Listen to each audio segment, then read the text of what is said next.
Ici, en fait, on étudie la migration des oiseaux. Donc on est dans un endroit stratégique, on se situe sur la colline de Bouzeron, qui est en fait les premiers reliefs de la côte chalonnaise. Et donc à cet endroit-là, les oiseaux arrivent de la plaine et ils doivent faire un choix entre deux voies. Une voie plutôt sud-ouest qui va passer plutôt dans le bassin minier, Creusot-Monceau avant de rejoindre le Val-de-Loire. Et puis on a des oiseaux qui choisissent de longer le Val-de-Saône, d'aller plein sud en direction de la vallée du Rhône. Il y a une multitude d'espèces à l'automne qui passent dans notre ciel. Après nous, on vise plutôt deux espèces phares pour le mois d'octobre, qui est le pigeon ramier, qui peut migrer par centaines de milliers, et puis un rapace relativement rare qui s'appelle le milan royal. Nous, l'objectif, c'est aussi d'évaluer l'importance du Val-de-Saône et de cet endroit de la Saône-et-Loire dans les trajets migratoires des oiseaux. Et puis après, les deux espèces donc, qui sont visées, donc le pigeon ramier parce qu'il passe vraiment en quantité assez importante ici.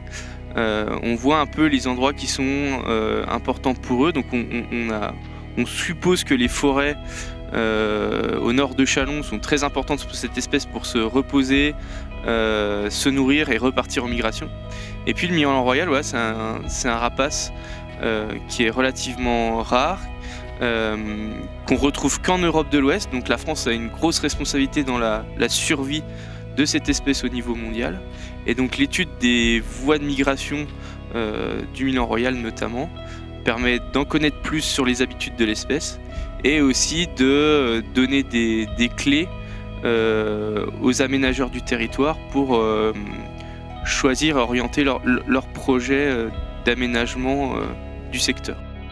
C'est l'observation de la nature, hein, c'est quelque chose qui est vraiment superbe à voir, hein, c'est une pratique qui est ancestrale, hein, l'observation de la nature, on a toujours fait ça. Et voilà, c'est un spectacle de la vie qui est fabuleux. Globalement, sur tout ce qui est les espèces, la faune et la flore, ça fait partie de mes passions. Donc là, ouais, se lever tous les matins à 6h30, rester 4-5 heures dans le froid, là comme ce matin, à pas voir grand chose. Mais bon, c'est du plaisir parce que voilà, on rencontre des gens, on échange et puis voilà, c'est le fait d'être dehors et de compter les oiseaux, c'est toujours un plaisir quand on est passionné par ça, ouais, c'est sûr. Et puis le spectacle de la migration, c'est juste un spectacle magnifique, quoi. Quand vous avez 200 000 pigeons qui passent dans la matinée, que ça fait des vagues bleues énormes qui scintillent dans le ciel, c'est vraiment incroyable. Et c'est notre passion d'en profiter, d'en faire profiter les autres